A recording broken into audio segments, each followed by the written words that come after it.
ورحمۃ اللہ وبرکاتہ۔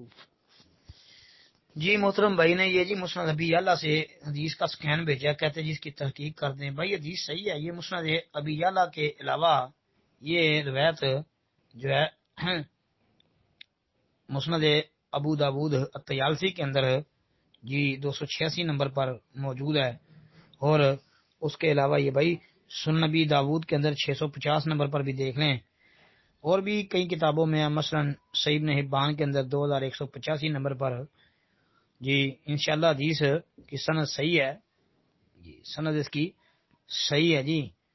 یہ ہے کہ نبی علیہ الصلوۃ والسلام نے جوتے پہن کر نماز پڑھائی، صحابہ نے بھی جوتوں سمیت ہی نماز ادا کر لی۔ پھر نماز کے دوران نبی علیہ الصلوۃ والسلام نے جوتے اتار دیے، تو صحابہ نے دیکھا تو انہوں نے بھی جوتے اتار دیے۔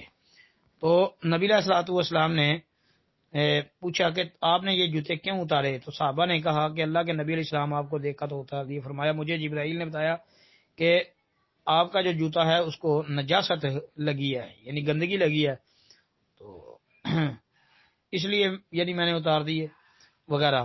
تو یہ روایت بھائی بالکل صحیح ہے جی، انشاءاللہ صحیح ہے۔ السلام علیکم ورحمۃ اللہ۔